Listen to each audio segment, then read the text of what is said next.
The day began like any other on Earth, with the sun rising over the horizon and painting the sky in shades of orange and pink.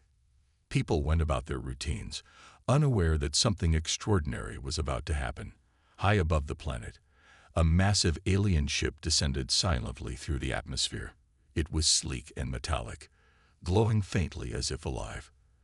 The ship hovered over New York City, casting a shadow that made people stop and stare.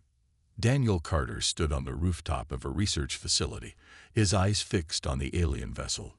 He was a scientist, known for his sharp mind and calm demeanor. Beside him was Laura Bennett, a strong and determined military officer who had been chosen to represent humanity during this historic event. Together, they watched as smaller ships detached from the main craft and landed in Central Park. A group of aliens emerged from the ships. They were tall, with shimmering skin and elongated limbs. Their leader, an elder named Xarlan, stepped forward. His voice echoed through the park, not because it was loud, but because it seemed to bypass sound altogether, entering everyone's minds directly. "We are here to evaluate your species," he said. "Your inclusion in the Galactic Council depends on your worthiness." Laura frowned. She didn't like being evaluated, especially by strangers who seemed so sure of their superiority. But she kept her expression neutral as she approached the aliens. Daniel followed close behind, clutching a tablet filled with data about human achievements. "We welcome you," Laura said firmly, "but we also expect respect." Xarlan tilted his head, studying her with unblinking eyes. "Respect must be earned," he replied.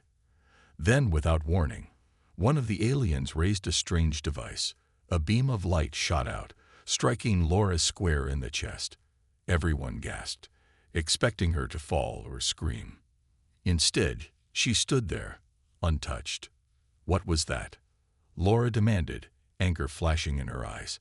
She looked down at herself, checking for burns or injuries, but found none.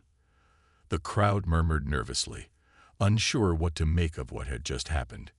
Daniel stepped forward, his curiosity overriding his fear. "That was some kind of weapon, wasn't it?" he asked, addressing Xarlan. "Why did you attack us?" "It was not an attack," Xarlan explained calmly. "It was a test. We used a non-lethal energy weapon designed to incapacitate. Yet it appears to have no effect on you." He turned to his companions, exchanging silent glances that suggested confusion and perhaps concern. Daniel felt a spark of excitement. As a scientist, he couldn't ignore the implications of what had just happened. If humans were immune to alien weapons, it could change everything. "This is fascinating," he muttered under his breath. "There must be something unique about our biology." Laura gave him a sideways glance. "Fascinating. They just zapped me with a weapon." "I know," Daniel replied quickly.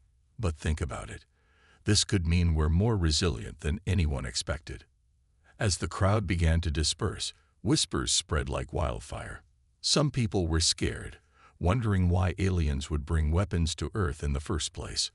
Others were proud, seeing humanity's immunity as proof of their strength. Meanwhile, Xarlan and his team returned to their ships, leaving behind more questions than answers. Later that evening, Daniel sat in his lab, analyzing every detail of the encounter. Laura joined him, still wearing her uniform. "What do you think this means?" she asked, leaning against the doorframe. "I'm not sure yet," Daniel admitted. "But whatever it is, it's big. Bigger than we realize." Outside, the stars twinkled brightly, oblivious to the turmoil below. Humanity had always dreamed of meeting extraterrestrial life, but no one had imagined it would happen like this. Little did they know, their journey was only beginning. End of document. The next morning, Daniel Carter arrived at the research facility early. His mind was racing with questions about what had happened the day before. Why hadn't the alien weapon worked on Laura? Was it just her, or was all of humanity immune? He couldn't wait to find answers. As he booted up his computer, Emily Davis walked in. She was a biologist who had been working closely with Daniel on understanding human adaptability. "Did you hear?" Emily asked, setting down a stack of papers. They're coming back today. The aliens want to run more tests. Daniel nodded. I figured as much. One zap isn't going to satisfy them. He turned to look at her. We need to figure out why their weapon didn't work. If we can understand it, maybe we can use it to our advantage. Meanwhile, Laura Bennett stood outside the facility, watching the skies. She wasn't thrilled about being tested again, but she knew it was necessary. The aliens were unpredictable, and if they thought humans were weak, things could get dangerous fast. She clenched her fists, determination burning in her chest. Whatever happened, she wouldn't let fear take over. By midday, the alien ships returned. This time, they landed near the research facility instead of Central Park. Sarlin stepped out, accompanied by several other aliens. Their movements were smooth and deliberate, almost hypnotic. Laura approached them cautiously, flanked by a small team of scientists and military personnel. We will conduct further evaluations, Sarlin announced. Your cooperation is required. Laura crossed her arms. And if we refuse? Sarlin's expression didn't change, but there was an edge to his voice when he replied. Refusal would suggest hostility. We do not wish for conflict. Daniel stepped forward, holding up his hands in a gesture of peace. Let us help. We're curious too. Understanding why your technology doesn't affect us could benefit both of our species. Sarlin studied him for a moment, then nodded. Very well. Begin. The test started immediately. The aliens used different types of energy weapons, each emitting various frequencies and intensities. Some beams glowed blue, others red, and a few even pulsed with multiple colors. The humans subjected to the tests included soldiers, scientists, and ordinary civilians. To everyone's astonishment, none of the weapons had any effect. Laura gritted her teeth as another beam hit her. It felt warm, like sunlight, but that was it. Beside her, a young man named Ryan shrugged after being zapped. Feels kinda nice. Actually, he joked nervously. Daniel watched intently, jotting down notes. Something about the results struck him as odd. Not only were humans unaffected, but their bodies seemed to absorb the energy without harm. It was as if Earth's environment had prepared them for this exact scenario. Emily joined him, excitement lighting up her face. Do you see it? She whispered. It's like our cells are adapting in real time. They're neutralizing the energy before it can do anything. Daniel nodded slowly. Exactly. But how? And why? As the testing continued, tensions grew among the aliens. Harlan remained calm, but one of his companions, a tall female named Zixra, paced restlessly. Her sharp eyes scanned the humans with suspicion. Finally, she spoke. This cannot be natural. They must have engineered themselves to resist us. Laura overheard her and frowned. That's ridiculous. Humans don't even know you exist until now. Zixra sneered, then explained this immunity. Coincidence? I think not. Daniel intervened before things escalated. Maybe it's evolution, he suggested. Earth has extreme environments, radiation, harsh climates, diseases. Our bodies might have developed defenses that happen to counteract your weapons. Sarlon raised a hand, silencing Zixra. An intriguing theory, he said, but it raises concerns. If your species is naturally resistant to advanced weaponry, you could pose a threat to galactic stability. Laura stepped closer, her voice steady. Or maybe we're proof that survival doesn't always mean destruction. Humanity wants peace, not war. The aliens exchanged silent glances, their thoughts unreadable. For now, the tests ended, but the unease lingered. As the ships ascended back into the sky, Daniel turned to Laura. This isn't over, he said. They'll be back. And next time, they won't be so patient. Laura sighed, looking up at the retreating ships. Then we'd better be ready. Inside the lab, Emily began running simulations based on the data they'd collected. Outside, the sun dipped below the horizon, casting long shadows across the ground. Humanity had passed the first test, but the real challenge was yet to come. End of document. The alien mothership loomed above Earth like a second moon, its metallic surface shimmering faintly in the sunlight. Daniel Carter and Laura Bennett stood aboard a small shuttle, heading toward the massive vessel for an emergency meeting called by Xarlan. The tension in the air was thick enough to cut with a knife. Laura adjusted her uniform, her jaw tight. "This feels like a trap," she muttered under her breath. Daniel glanced at her, trying to sound reassuring. "Maybe. But if it is, we'll handle it. We've got science on our side." Laura gave him a skeptical look. "Science isn't going to stop them if they decide to attack." "True," Daniel admitted, "but it might give us leverage. If we can prove that our immunity is natural and not some kind of weapon, they might back off." The shuttle docked smoothly, and the two were escorted into a large chamber filled with alien council members. Xarlan sat at the center, his expression unreadable. Beside him, Zixra glared at the humans with open hostility. The room buzzed with quiet murmurs as other council members exchanged thoughts telepathically. Xarlan raised a hand, silencing the room. "You have been summoned to explain your species' unusual resistance to advanced weaponry," he said, his voice calm but firm. "Failure to provide satisfactory answers may result in consequences." Laura stepped forward, her voice steady despite the weight of the situation. "We're here to cooperate, not to fight. Our immunity isn't a weapon or a threat. It's part of who we are, a product of evolution on a harsh planet. You've seen the data. Our bodies adapt to challenges naturally." Zixra leaned forward, her glowing eyes narrowing. "Adaptation does not account for such specific resistance. Your species has never encountered our technology before. How could you possibly evolve defenses against it?" Daniel took a step closer, holding up his tablet. "Because evolution doesn't work in straight lines. Our bodies develop general defenses against radiation, disease, and environmental stress. Those defenses happen to counteract your weapons too.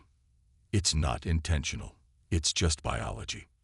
Murmurs rippled through the council. Some members seemed intrigued, while others remained suspicious. One alien, shorter than the rest with iridescent skin, spoke up. "If this is true, then your species is unique. Such resilience could be valuable, to us and to others." Zixra slammed her fist on the table, causing the room to fall silent. "Valuable or dangerous? Their existence disrupts the balance of power. They must be contained or eliminated." Laura clenched her fists, anger rising in her chest. "You can't just wipe out an entire species because you're afraid of what you don't understand." Xarlan held up a hand, cutting her off. "Enough. This council will deliberate. Until then, humanity is under observation. Any aggressive action will be met with force." As they left the chamber, Laura turned to Daniel. "Did you hear her? Contained or eliminated? That doesn't sound like diplomacy. It sounds like a death sentence." Daniel nodded grimly. "She's scared. And scared people make bad decisions. We need to show them we're not a threat, but we also need to prepare for the worst." Back on Earth, Stephen Hayes worked tirelessly to spread awareness. He published articles exposing the Council's history of eliminating civilizations deemed risky. Public opinion shifted quickly. Protests erupted in cities worldwide, with people demanding answers from their leaders. Emily Davis stayed in the lab, running simulations based on Daniel's theories. She discovered that human cells weren't just absorbing energy. They were converting it. "This is huge," she told Daniel over a video call. "If we can harness this ability, we might be able to create shields, or even weapons, that use their own tech against them." Daniel smiled faintly. "Good work. Keep going. We'll need every advantage we can get." That night, Laura stared at the stars from her apartment balcony. The alien ship hung ominously in the sky, a constant reminder of the danger looming above. She thought about all the people counting on her, on humanity, to stand strong. Fear wouldn't win. Not this time. The alien mothership loomed above Earth like a second moon, its metallic surface shimmering faintly in the sunlight. Daniel Carter and Laura Bennett stood aboard a small shuttle, heading toward the massive vessel for an emergency meeting called by Xarlan. The tension in the air was thick enough to cut with a knife. Laura adjusted her uniform, her jaw tight. "This feels like a trap," she muttered under her breath. Daniel glanced at her, trying to sound reassuring. "Maybe. But if it is, we'll handle it. We've got science on our side." Laura gave him a skeptical look. "Science isn't going to stop them if they decide to attack." "True," Daniel admitted, "but it might give us leverage. If we can prove that our immunity is natural and not some kind of weapon, they might back off."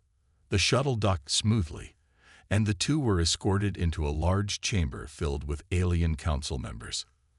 Xarlan sat at the center, his expression unreadable. Beside him, Zixra glared at the humans with open hostility. The room buzzed with quiet murmurs as other council members exchanged thoughts telepathically. Xarlan raised a hand, silencing the room. "You have been summoned to explain your species' unusual resistance to advanced weaponry," he said, his voice calm but firm. "Failure to provide satisfactory answers may result in consequences." Laura stepped forward, her voice steady despite the weight of the situation. "We're here to cooperate, not to fight. Our immunity isn't a weapon or a threat. It's part of who we are, a product of evolution on a harsh planet. You've seen the data. Our bodies adapt to challenges naturally." Zixra leaned forward, her glowing eyes narrowing. "Adaptation does not account for such specific resistance. Your species has never encountered our technology before. How could you possibly evolve defenses against it?" Daniel took a step closer, holding up his tablet. "Because evolution doesn't work in straight lines. Our bodies develop general defenses against radiation, disease, and environmental stress. Those defenses happen to counteract your weapons too. It's not intentional. It's just biology." Murmurs rippled through the council. Some members seemed intrigued, while others remained suspicious. One alien, shorter than the rest with iridescent skin, spoke up. "If this is true, then your species is unique. Such resilience could be valuable, to us and to others." Zixra slammed her fist on the table, causing the room to fall silent. "Valuable or dangerous? Their existence disrupts the balance of power. They must be contained or eliminated." Laura clenched her fists, anger rising in her chest. "You can't just wipe out an entire species because you're afraid of what you don't understand." Xarlan held up a hand, cutting her off. "Enough. This council will deliberate. Until then, humanity is under observation. Any aggressive action will be met with force." As they left the chamber, Laura turned to Daniel. "Did you hear her? Contained or eliminated? That doesn't sound like diplomacy. It sounds like a death sentence." Daniel nodded grimly. "She's scared. And scared people make bad decisions. We need to show them we're not a threat, but we also need to prepare for the worst." Back on Earth, Stephen Hayes worked tirelessly to spread awareness. He published articles exposing the Council's history of eliminating civilizations deemed risky. Public opinion shifted quickly. Protests erupted in cities worldwide, with people demanding answers from their leaders. Emily Davis stayed in the lab, running simulations based on Daniel's theories. She discovered that human cells weren't just absorbing energy. They were converting it. "This is huge," she told Daniel over a video call.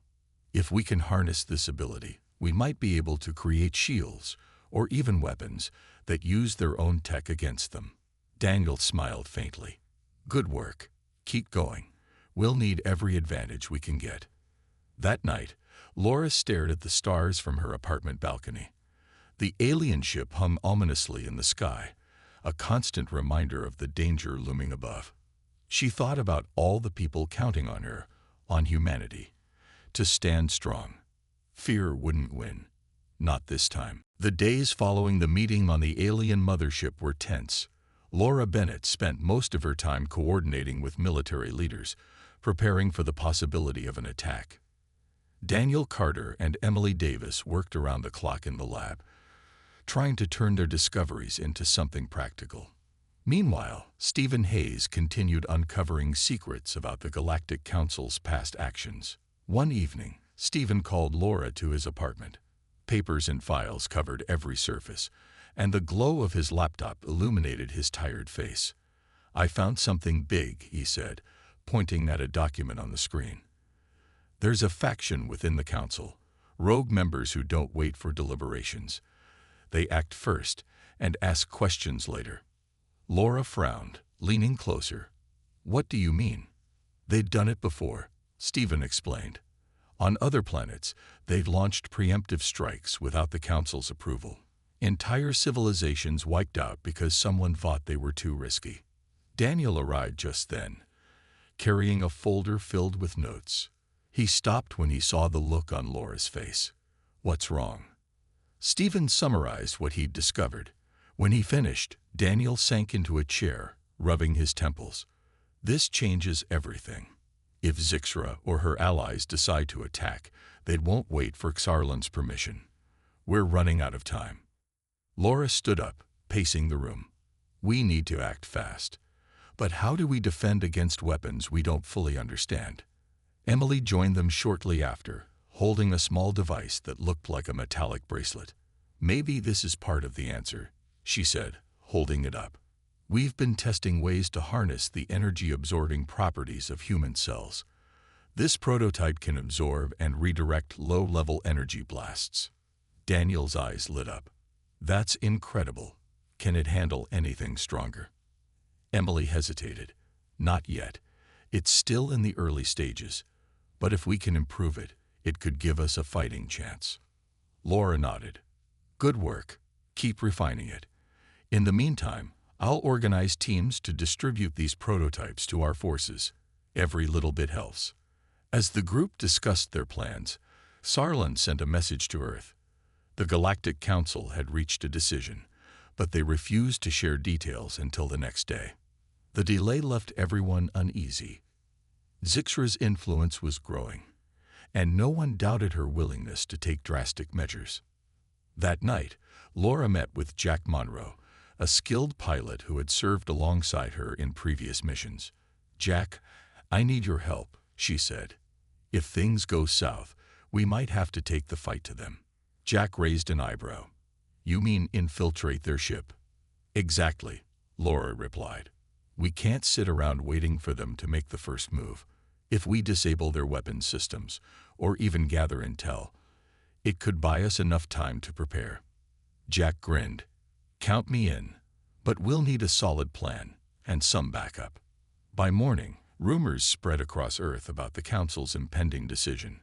Crowds gathered in city squares, holding signs that read, "Humans are not a threat," and "Peace through strength." Stephen's articles had sparked a global movement, uniting people in defiance of the aliens' judgment. In the lab, Emily and Daniel worked tirelessly to improve the prototype. By noon, they had created 5 functional devices. Though far from perfect, they were better than nothing. As the sun set, Laura stood on a hill overlooking the city. The alien ship loomed above, casting a shadow over everything. She felt the weight of responsibility pressing down on her shoulders.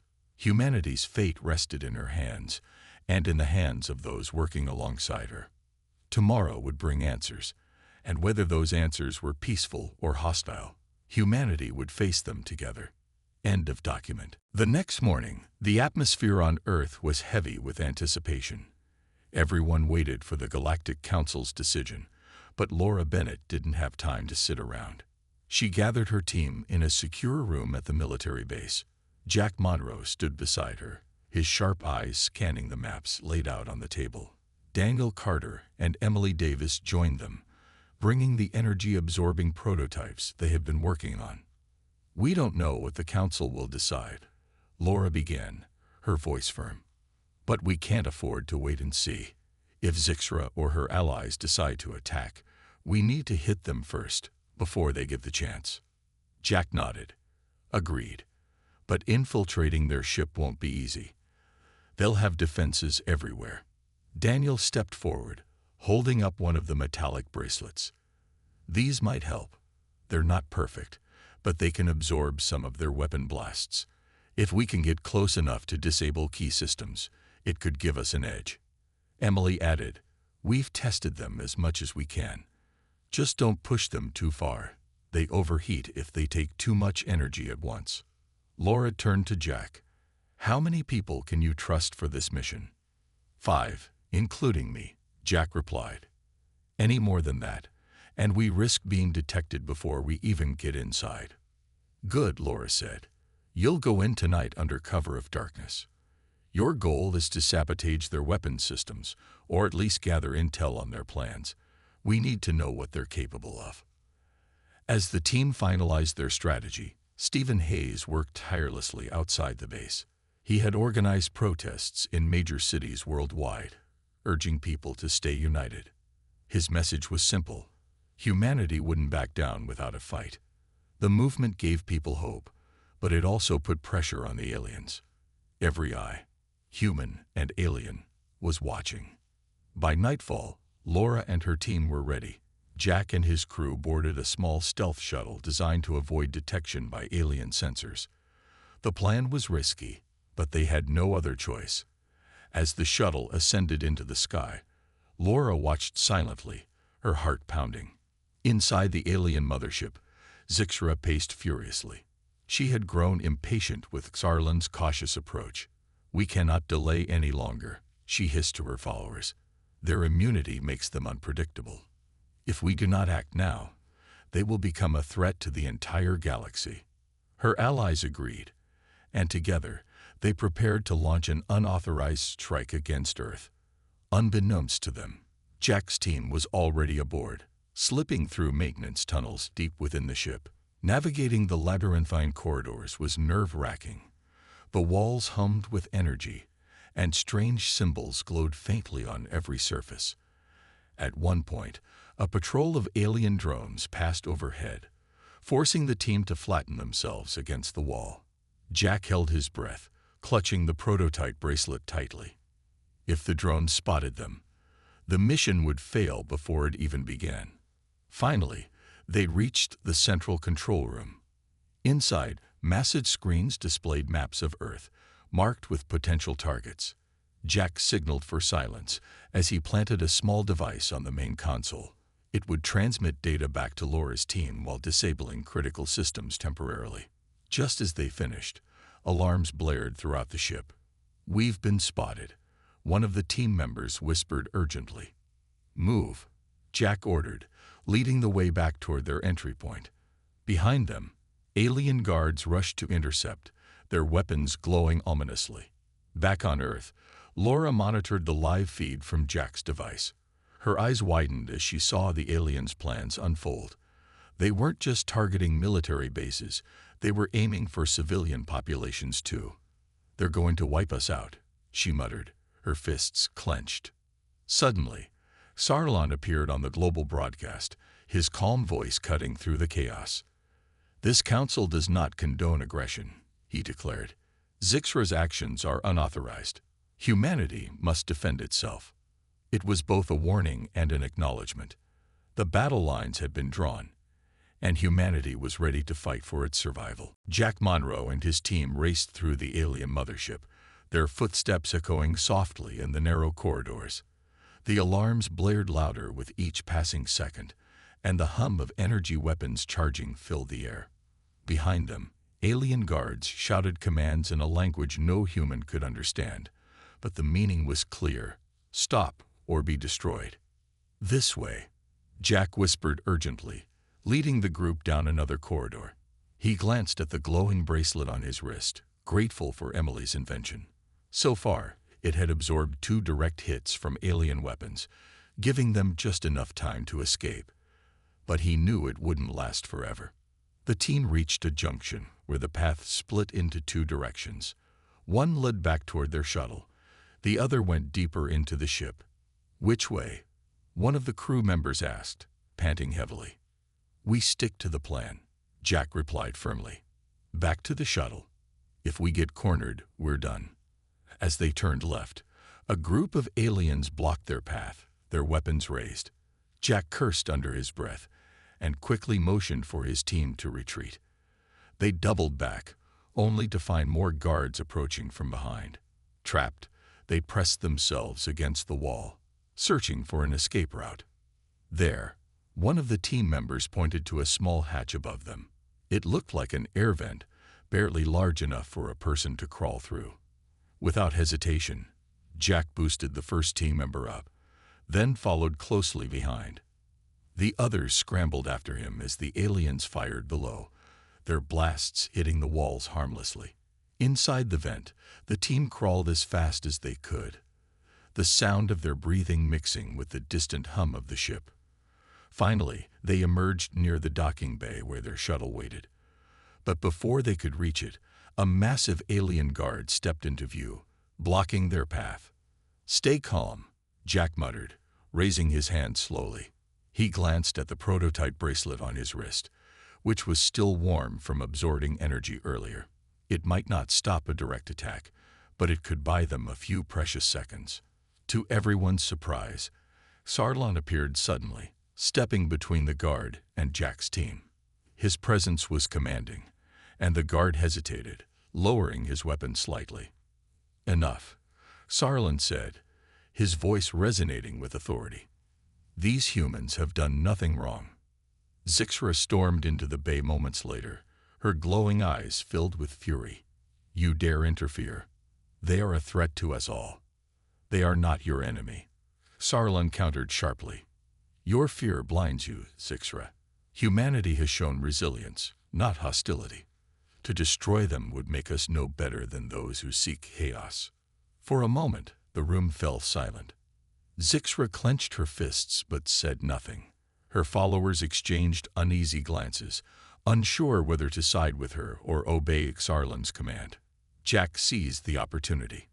"We don't want trouble," he said, keeping his tone steady. "But if you come after us, we'll fight back. You've seen what we can do." Sarlon nodded slowly. "Go. Return to your people. Tell them this council will not tolerate aggression, neither theirs nor ours." Without waiting for further argument, Jack and his team sprinted to the shuttle. As the engines roared to life, the alien ship's defenses began powering down. Within minutes, they were hurtling back toward Earth, their mission complete. On the ground, Laura Bennett watched anxiously as the shuttle descended. When Jack stepped out, she rushed to meet him. "Did you get it?" she asked, her voice tense. Jack handed her a data chip. Everything they were planning. And something else. They're divided. Sarlon stopped Zixra from attacking us, at least for now. Laura exhaled deeply, relief washing over her. "Good work. Let's get this data to Daniel and Emily. We need to figure out what it means and how to use it." In the lab, Daniel and Emily pored over the information, their faces lighting up with excitement. "This is huge," Daniel said, pointing at the screen. "Their weapons rely on specific frequencies. If we can disrupt those frequencies, we can disable their entire fleet." Emily nodded eagerly. "And with our prototypes, we might even turn their own tech against them." As dawn broke over the horizon, humanity prepared for the next phase of the conflict. The aliens' unity had cracked, and Earth now had a fighting chance. Whatever came next, they would face it together, with courage, ingenuity, and hope. The data Jack's team brought back from the alien mothership was a game-changer. Daniel Carter and Emily Davis worked tirelessly, analyzing every detail. By morning, they had developed a plan to disrupt the aliens' weapon systems. Their technology relies on specific energy frequencies, Daniel explained to Laura Bennett. "If we can broadcast a signal that interferes with those frequencies, their weapons will shut down." Laura nodded, her mind racing. "How do we do it?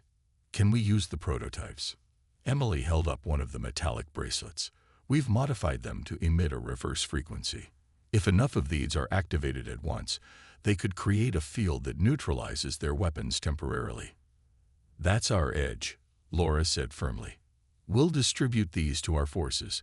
If Zixra or her allies try anything, we'll be ready. Meanwhile, Stephen Hayes continued spreading awareness about humanity's plight. His articles reached millions, sparking protests not just on Earth, but also among sympathetic alien species monitoring the situation. Some council members began questioning Zixra's motives, and Xarlan used this growing dissent to push for restraint. On board the alien mothership, tensions boiled over. Zixra confronted Xarlan in the council chamber, her voice sharp with anger. "You let them escape. They now know our plans, our weaknesses. They have done nothing to deserve destruction." Xarlan replied calmly, "Your fear clouds your judgment, Zixra. Humanity is resilient, yes, but they seek peace. To attack them without cause would violate everything this council stands for." Zixra sneered. "And what of their immunity? Their defiance? Do you truly believe they will remain peaceful if given the chance to grow stronger?" Before Xarlan could respond, alarms blared throughout the ship. A message flashed across the main screen. Earth had launched satellites equipped with reverse-frequency emitters. The devices were already interfering with the mothership systems, causing lights to flicker and equipment to malfunction. "They're fighting back," Zixra hissed, her eyes blazing. "This is an act of war." Xarlan raised a hand, silencing her. "No, this is self-defense. We provoked them, and they responded. Perhaps this is the lesson we needed, to see that survival does not always mean domination." Back on Earth, Laura watched as the satellites went online. The reverse-frequency signal spread rapidly, affecting not only the mothership but also smaller alien vessels orbiting the planet. Reports poured in from around the globe. Alien weapons were failing everywhere. Civilians cheered as news of the breakthrough spread. In the lab, Daniel and Emily monitored the effects of their invention. "It's working," Emily said, her voice filled with awe. "Their weapons are offline. For now, at least we're safe." Daniel smiled faintly. "But this isn't permanent. Once they adapt, they'll find a way around it. We need to keep moving forward." Laura stepped into the room, her expression serious. "We've bought ourselves time, but Zixra won't give up easily. She'll find another way to strike. We need to prepare for the next move." As night fell, the alien fleet retreated slightly, regrouping beyond Earth's atmosphere. Xarlan addressed the council, his tone firm. "We must reconsider our stance. Humanity has proven its strength, not through aggression, but through unity and ingenuity. To continue down this path risks destabilizing the galaxy." Several council members nodded in agreement, while others remained silent. Zixra glared at Xarlan but said nothing. For now, the threat of immediate attack had passed, but the conflict was far from over. Laura stood outside the lab, gazing at the stars. The alien ships still hovered ominously above, a reminder that peace was fragile. But for the first time, she felt a flicker of hope. Humanity had faced the unknown and risen to the challenge. Whatever came next, they would face it together. The days following Earth's successful defense were tense but hopeful. Humanity had proven its ability to adapt and fight back, earning cautious respect from some members of the Galactic Council. Xarlan called for another meeting aboard the alien mothership, this time insisting that both sides work toward a peaceful resolution. Laura Bennett and Daniel Carter were chosen to represent humanity once more. As their shuttle approached the massive vessel, Laura stared out the window, her jaw tight. "This could be a trap," she said quietly. "Zixra won't give up so easily." Daniel nodded, clutching his tablet filled with data about the reverse-frequency technology.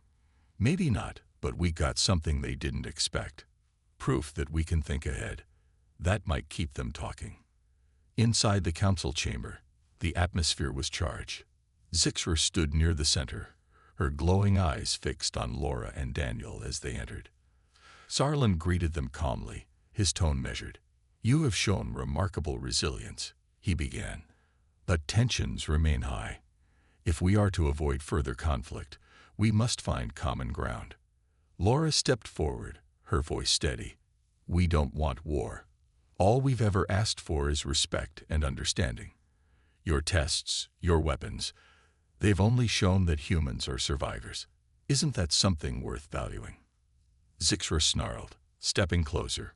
"Survivors, or invaders, you claim peace, yet you strike first. You disrupt our systems, challenge our authority. How can we trust you?" Before Laura could respond, Daniel interjected. "We acted in self-defense because you left us no choice. But look at what's happened since. We've used science, not violence, to protect ourselves. Doesn't that show we're capable of coexisting?" Murmurs rippled through the council. Some members seemed swayed by Daniel's words, while others remained skeptical. One alien, smaller than the rest with shimmering blue skin, spoke up. Perhaps there is merit in their approach. Their immunity, their ingenuity. It could benefit us all if guided properly. Zixra turned on the speaker angrily. "Benefit? They are unpredictable. Today it's self-defense. Tomorrow it could be conquest." Sarlon raised a hand, silencing the room. "Enough. This council will vote on humanity's fate. Until then, no action will be taken against Earth." Back on Earth, Emily Davis worked tirelessly to improve the reverse frequency technology. She knew the aliens would adapt eventually, and humanity needed to stay one step ahead. Stephen Hayes continued rallying global support, reminding people that unity was their greatest strength. When the Council's decision finally came, it was unexpected. Sarlon addressed Earth directly, his voice calm but firm. "Humanity has earned provisional membership in the Galactic Council. However, you will be under observation. Any sign of aggression will result in severe consequences." The announcement sparked mixed reactions. Some celebrated the chance to join the galactic community, while others worried about the conditions attached. Laura gathered her team to discuss the implications. "This isn't full acceptance," she said, "but it's a start. We'll need to prove ourselves every step of the way." Daniel smiled faintly. "At least we're in. That gives us a voice, a chance to show them who we really are." Emily added, "And we got science on our side. If we keep innovating, we'll always have an edge." That night, Laura stood outside, looking up at the stars.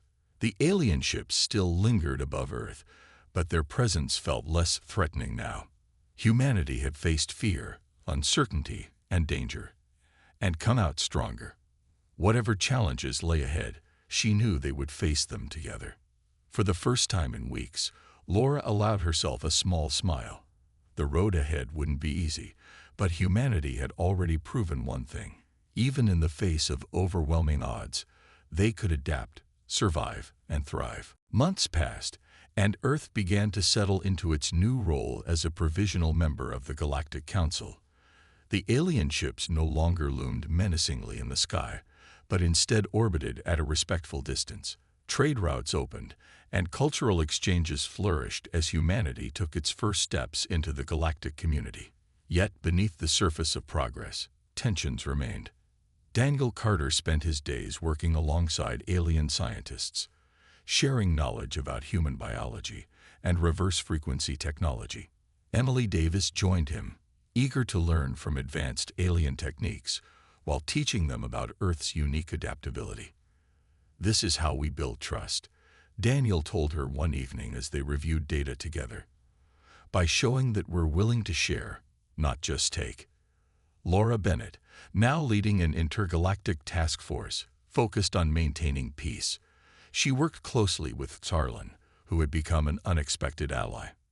Together, they patrolled neutral zones, ensuring that neither side crossed boundaries. "It's not perfect," Laura admitted during a meeting with her team, "but it's better than war." Stephen Hayes continued writing articles, documenting humanity's journey for future generations. His stories inspired hope, reminding people of their resilience and unity. Protests faded, replaced by celebrations of what humanity had achieved. One day, Sarlon invited Laura and Daniel to a special gathering aboard the alien mothership. When they arrived, they found the council chamber transformed. Instead of tension, there was a sense of camaraderie. Sarlon addressed the room, his voice warm. Today marks a milestone. Humanity has proven itself capable of growth, innovation, and cooperation. As such, I propose removing the condition of observation. You have earned full membership in the Galactic Council. The announcement drew cheers from sympathetic council members, though Zixra remained silent, her arms crossed tightly. Laura stepped forward, gratitude shining in her eyes. "Thank you," she said simply. "We won't let you down." Back on Earth, news of the decision spread quickly. Cities lit up with fireworks, and people celebrated in the streets. For the first time, humanity felt like part of something greater, a vast network of species working toward a brighter future. Daniel and Emily continued their research, uncovering new possibilities for medicine and defense. Their work caught the attention of other civilizations, leading to joint projects that pushed the boundaries of science. Meanwhile, Laura's task force grew stronger, earning respect across the galaxy for its fairness and dedication. As weeks turned into months, Earth thrived. New technologies improved daily life, and global unity strengthened. People remembered the fear of those early days, but also the courage it had taken to overcome it. Humanity had faced the unknown and risen to the challenge, not through aggression, but through ingenuity and determination. On a quiet evening, Laura stood on a hill overlooking her city. The lights twinkled below, a testament to everything they had fought for. Above, the stars shone brightly, each one a reminder of the infinite possibilities ahead. Daniel joined her, holding 2 cups of coffee. "You think we'll ever stop being surprised by all this?" he asked, gesturing toward the sky. Laura smiled, taking the sip. "Probably not. But that's what makes it exciting, isn't it? We've got a whole galaxy to explore." Together, they gazed upward, feeling the weight of responsibility and the thrill of opportunity. Humanity's journey was far from over, but for now, they could celebrate how far they'd come. In the end, it wasn't just immunity or technology that defined humanity. It was their ability to adapt, to unite, and to dream. And as long as they held on to those qualities, the stars would always be within reach.